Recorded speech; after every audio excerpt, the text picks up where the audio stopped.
Hi there, welcome to Cosmic Coaching with Daniel. Today I'd like to talk to you about emotions and transformation. So, human beings have been gifted with this wonderful capability called feelings and emotions.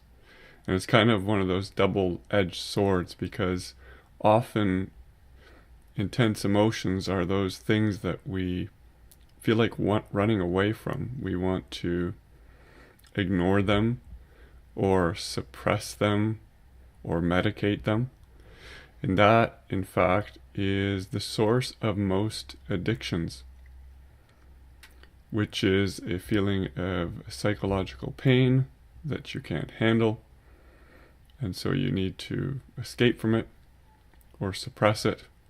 So all these things that we do as human beings to avoid our emotional challenges, suffering,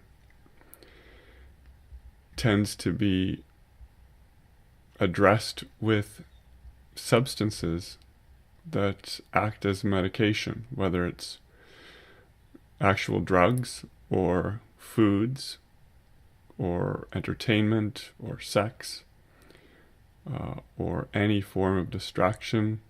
Could be movies, video games, talking.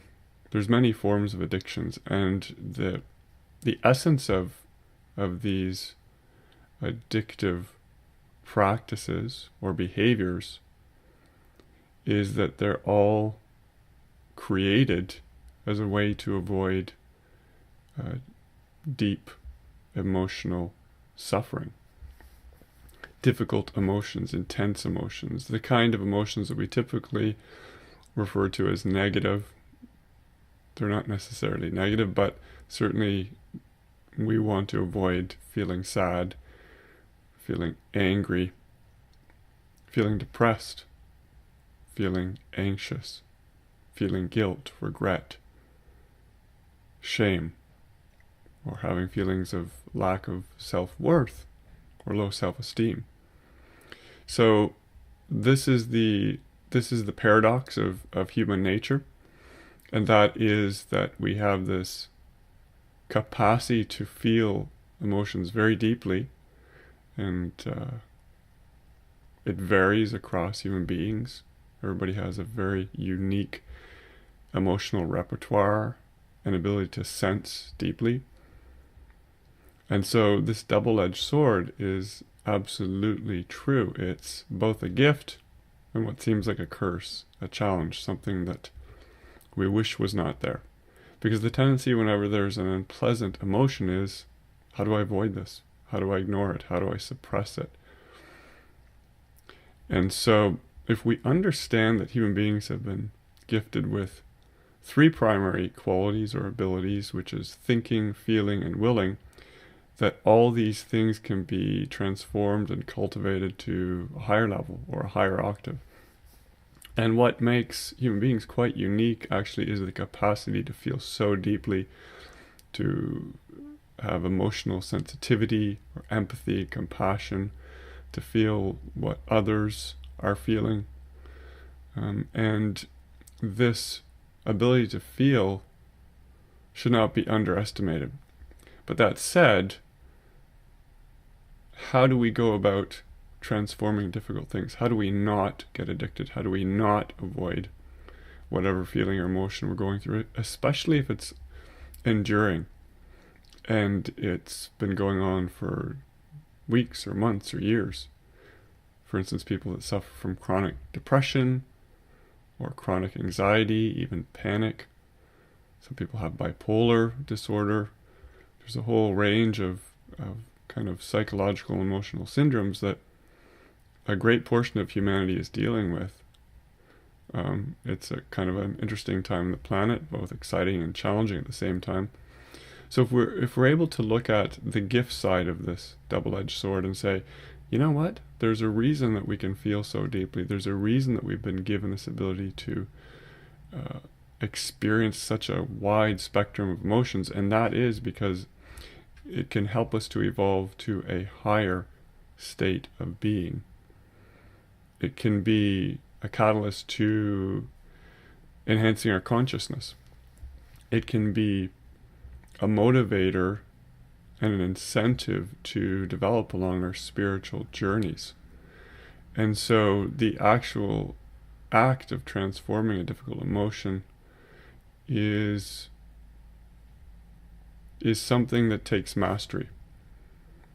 It's a form of mastery. So when anything happens that feels negative or challenging or difficult or something we'd like to avoid, and it comes with an associated emotion, we can take that circumstance and we can be present with the emotion, say, okay, if I can deal with this, if I can somehow find a way through this, and if I can find a way to not just sort of set the emotion to the side, but actually transmute it,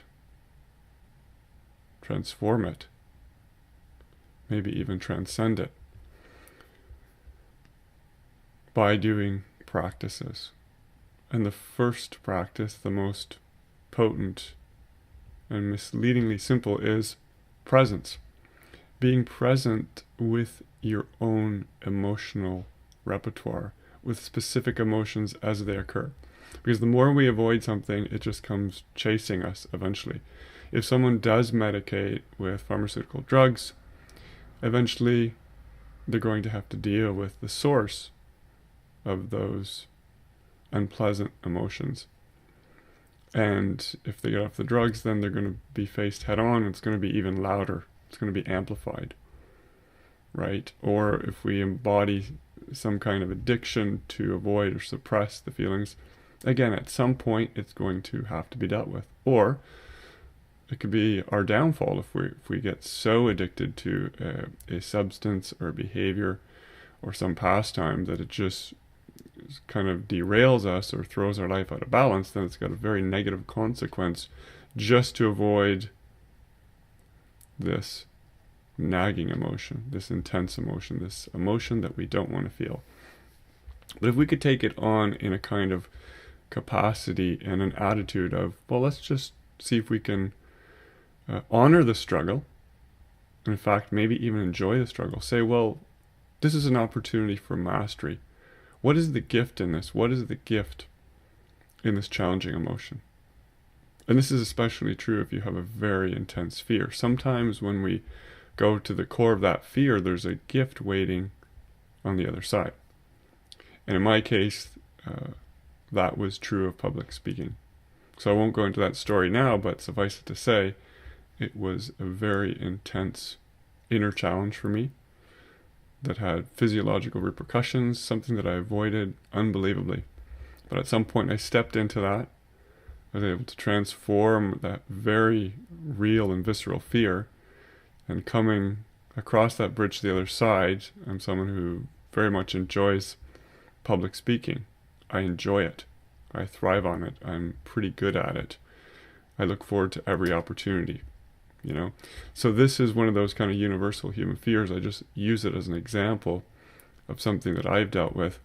This whole idea of something that appears to be this intense, dark, shadowy thing that we want to avoid. Maybe there's a gift under that wrapping that doesn't look so pleasant on the outside. Maybe deep down inside, we dive in and there's amazing new skills and capacities and healings available, you know, bringing on new qualities, capabilities.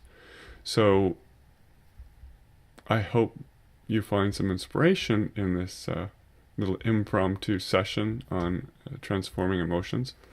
We didn't get too much into the practices, but I will leave that for another video. And in fact, I may delve more deeply into this whole public speaking fear, which is considered one of those primary human fears, very common, because it's universal. It's essentially the fear of rejection and not being approved of by other human beings.